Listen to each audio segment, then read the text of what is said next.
செல்வனையா. அப்படி என்றால் பதி இதோ வந்து விடுகிறேன் என்று சென்றார். ஐயா என்னை நம்புங்கள். இப்படி இவன் பெண்ணுறுத்தி இந்த காசி மாநகரத்தில் இருக்கிறான். கணவன் இருக்கிறான், ஆனால் தற்சமயம் இங்கு இல்லை. தற்சமயம் இல்லை, நம்புங்கள் ஐயா, என்னை நம்புங்கள்.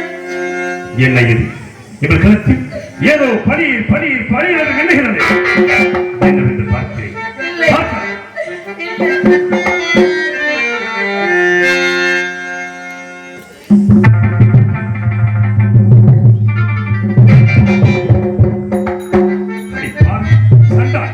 இந்த உலகத்தில் எந்த இடத்திற்கு போனாலும் இதை வைத்து எதுவும் நான் விலைக்கு வாங்கலாமே. இதை வைத்தா எதை வைத்தையா?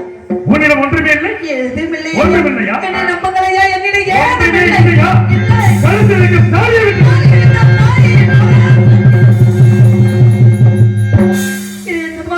என்னமா நீதி?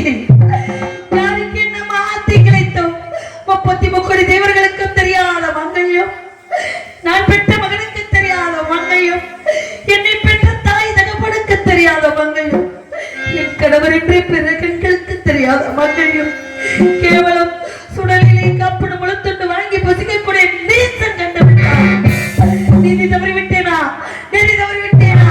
குற்றம் செய்திருந்தேனா?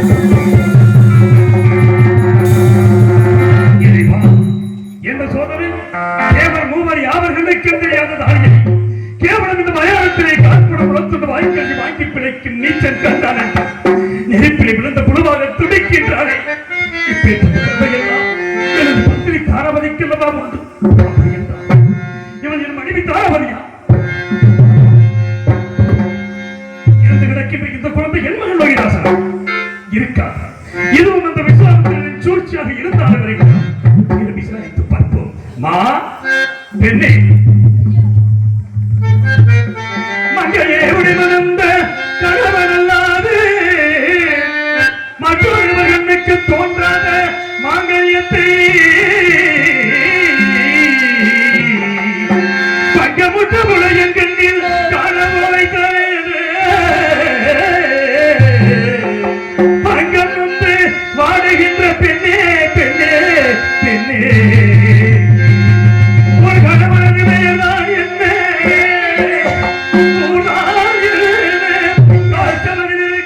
குழந்தையின் பெயர்தான் என்ன?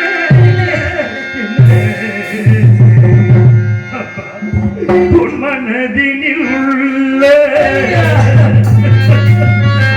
மனக்குறை யாவையோ மறைக்காமல் எடுத்துரைத்தார். மனக்குறை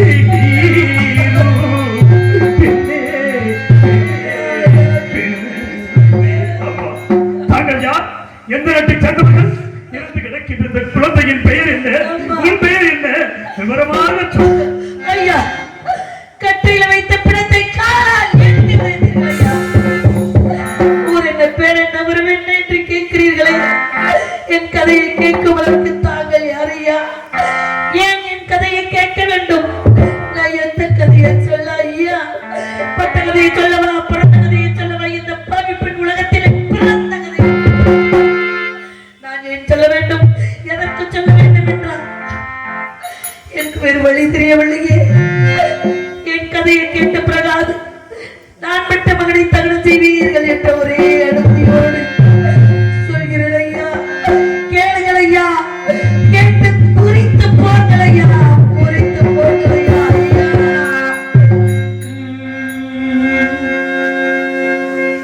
யாரென என்று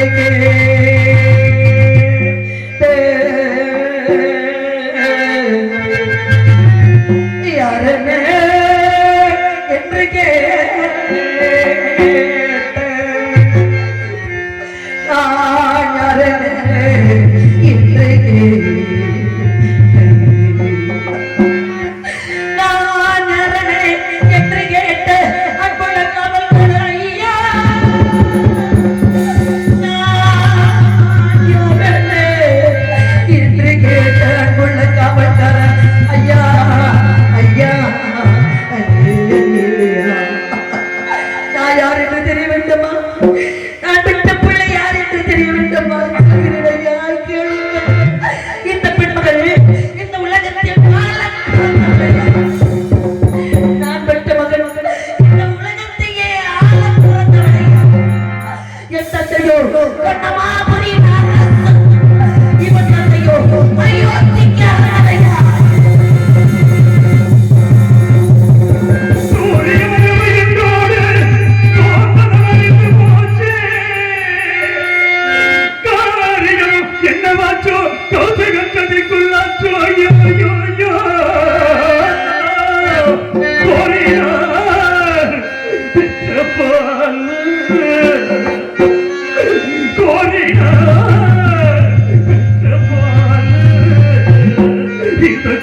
எதையும் ஆகிடாமலே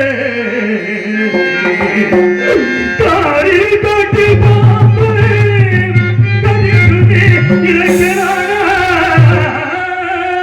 மகனே மகனே மகனே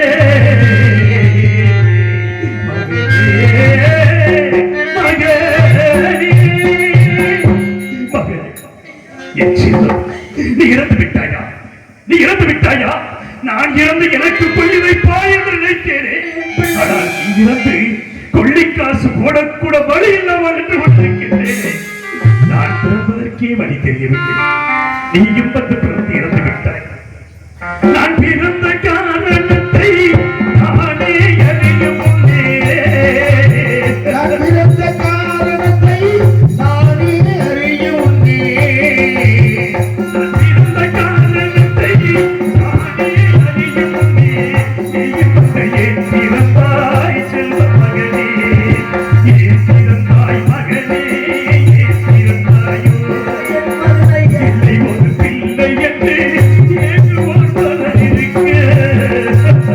இல்லை ஒரு பிள்ளை என்று ஏங்குவோர் பலர் இருக்க. இல்லை ஒரு பிள்ளை என்று ஏங்குவோர் பலர் இருக்க. இங்கு வந்து ஏன் பிறந்தாய் செல்வ மகனே? ஏன் பிறந்தாய் மகனே? ஏன் பிறந்தாய்?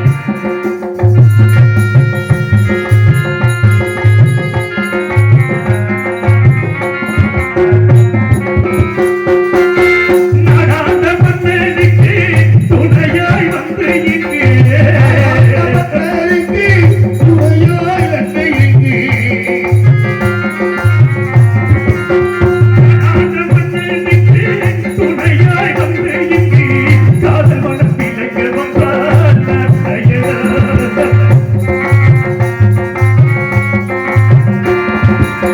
காதலிலும் பெருமை இல்லை, கண்களுக்கு இன்பம் இல்லை. காதலிலும் பெருமை இல்லை, கண்களுக்கு இன்பம் இல்லை. கனவையில் ஈன்றெடுத்தார் முன்னையர். ஏன் பிறந்தாய் மகனே? ஏன் பிறந்தாயோ? ஏன் பிறந்தாய் மகனே? நான் பெற்ற மகனை எடுத்து வைத்து மகனே மகனே என்று அழலாமா? என் பிள்ளையை தொட்டு தூக்கலாமா? தூங்கள். யாரு நீங்க? என் பிள்ளையை எடுத்த மகனே என்று அழ காரணம் என்ன ஐயா? இந்த குரலை எங்கே கேட்டது ஒன்று இருக்கின்றது. இந்த இரண்டு சாம வேளையிலே தங்கள் முகம் கூட எனக்கு தெரியவில்லை ஐயா. என் பிள்ளையை மகனே என்று சொல்ல காரணம் என்ன? என் இருதயமே வெடித்து விடுவோம். சொல்லுங்கள் ஐயா. இறைவா, காசிநாதா, நான் யாரா? நான் யாரா என்று கேட்கிறாய். என்னையா யார் என்று கேட்கிறாய்? என்னையா யார் என்று கேட்கிறாய்? நீ பெற்ற குழந்தையா? நான் விட்டு கண்ணே, என் கண்மணியே, என் கண்களுக்கு கண்களால் காட்சியாக தெரிந்த கற்பு திறமையே, என் ஊரோட உயிரோடும் கலந்திருந்த உத்தமியே, இந்த மனித மயானத்தில் மாற்றம் கொண்டிருக்கும் மாற்றத்தை மாணிக்கவே இல்லையா. எனக்கு தெரியவில்லையா? என் கணவரை எங்கோ இருக்கின்றார். பிறர் பெண்ணை பார்த்தபடி சொல்லாதீர்கள் ஐயா, சொல்லாதீர்கள். உன்னை எல்லோரும் சந்திரமதி என்று அழைப்பார்கள். சந்திரமதி என்று நான் அழைப்பார்கள். உன்னை எப்படி அழைப்பேன்? எப்படி எப்படி? தாராபதி, தாராபதி, தாராபதி, தாராபதி, தாராபதி.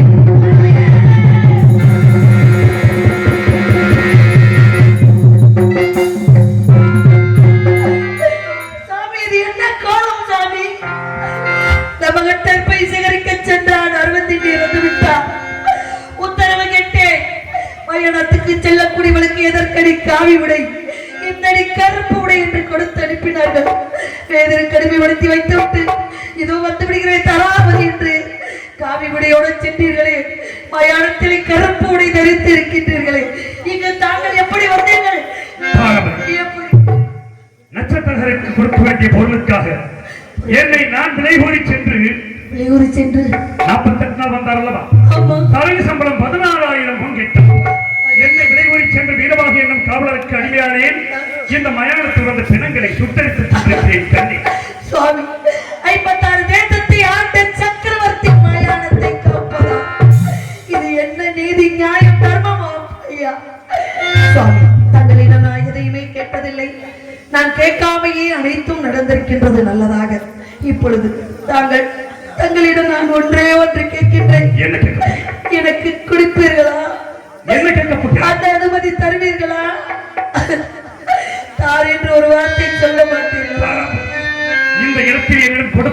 என்ன இருக்கிறது? அரண்மனையில் கேட்டிருந்தால் எதை வேணாலும் கொடுத்திருப்பேன்.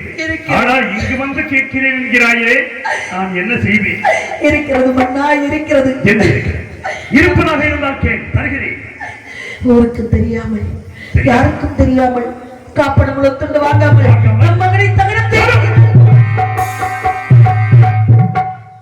என்ன வார்த்தை கூறுகிறாய்? நாட்டின் மன்னனின் மகனாக இருந்தாலும் சரி, நமது மகனாக இருந்தாலும் சரி, நான் எங்கு செல்வேன்? எஜமானுக்கு செல்வதை காப்படம் உலத்தோடு கட்டாயம் கொடுத்தே ஆக வேண்டும். தாராபுரம் இல்லை உன்னை அடிமை கொண்ட வேலையிடம் சென்று காப்படம் உலத்தோட்டை மட்டும் வாங்கி வா. சென்றோம். இல்லை சுவாமி, நான் சென்றால் காப்படம் உலத்துண்டு தரவும் மாட்டார்கள். பிள்ளைக்கு குழந்தைக்கு ஒரு பிடி கைப்பிடி சாதம் கொடுக்க முடியாதவர்கள் காப்படம் உலத்துண்டு தருவார்களா? நான் சென்றால் என்னை எங்கு விடவும் மாட்டார்கள். வேற யோசனை சொல்லுங்கள் சுவாமி. தாராபதி, எல்லா விதமான சம்பத்தை அனுபவிக்கலாம். வாழ்வில் ஒன்றே ஒன்று மீது வைத்திருக்கிறோம். கணவனை இவ்வாறு கூறுகிறேன் என்று மனதில் சஞ்சலம் வேண்டாம். சஞ்சலப்படும்படி சொல்ல போகிறீர்களா? காசி மாநகரத்து வீதிகளிலே சென்று 56 தேசத்தையும் ஆள பிறந்தவன் அரவம் தீட்டி இறந்து விட்டான். அவனுக்கு கொள்ளி காசு போட வேண்டும். பிச்சை போடுங்கள் என்று மடியேற்றி பிச்சை எடுத்து வாக்கண்ணே, பிச்சை எடுத்து. வாழ்க்கையில் விட்டு இருந்தது அது ஒன்று மட்டும்தான். அதுவரை நம் மகனை பத்திரமாக பார்த்துக் கொள்ளுங்கள். ஐயா, நான் பெற்ற மகன் பிறந்து விட்டால் லோகிதாசன் என்று அள்ளி அள்ளி கொடுத்த கரங்களால் பிச்சை எடுத்து வருகிறேன். தாய்மார்களே, பராசக்திகளை உதவி செய்யுங்கள் அம்மா, உதவி செய்யுங்கள். தாய் தந்த பிச்சையிலே பிறந்தேன் அம்மா, இன்று நீங்கள் தரும் பிச்சையிலே வளர்ந்தேன் அம்மா. தாய் தந்த பிச்சையிலே பிறந்தேன் அம்மா, இன்று நீ தந்த பிச்சையிலே வளர்ந்தேன் அம்மா. ஏன் இந்த வாழ்க்கை என்ன? ஏன் இந்த வாழ்க்கை என்ன அறியேன் அம்மா.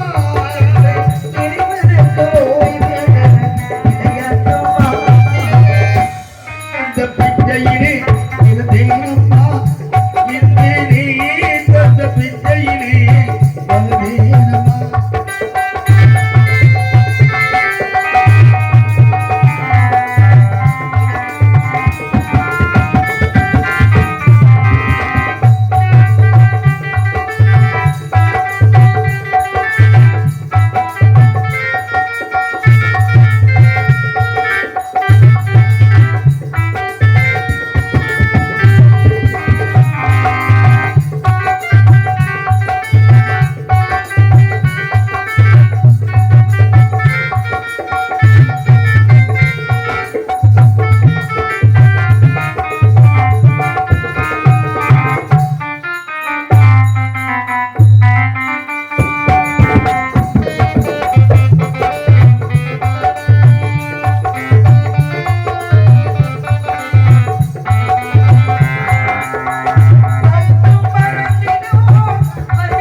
வளர்ந்தேன் அம்மா.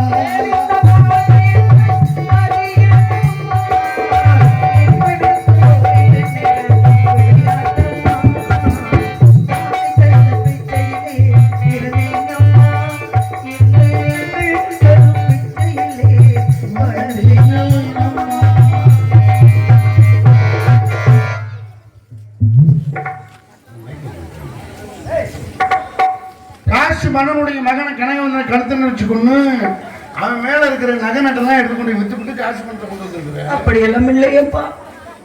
காசி மன்னனுடைய மகனை கனவு வந்து கழுத்துன்னு வச்சுக்கொண்டு உன்னை கைது பண்ண சொல்லி உத்தரவு. யார் இங்க மையான கவலை? காசி மன்னனுடைய மகனை கனகு வந்து கழுத்து நிறுச்சு கொண்டதுனால சரி ஒரே வெட்டு 2 துண்டா போகணும். சரி அப்படிங்கிறது எங்க காசி மன்னனுடைய உத்தரவு. காசி மன்னன் உத்தரவா? எனது எஜமான் தான் எனக்கு உத்தரவு போட வேண்டும். காசி மன்னனின் உத்தரவை நான் நம்ம ஏற்றுக்கொள்ள முடியாது. காசி மன்னனுடைய உத்தரவை ஏற்க மாட்டேன். ஏற்க மாட்டேன். யார் சொன்னாலும் ஏற்றுக்கொள்ளுங்க. என் எஜமான வீரபாக சொல்ல வேண்டும். அப்படியா? இதோ வீரபாக அழைத்த வஜ்ரம் போடுவா.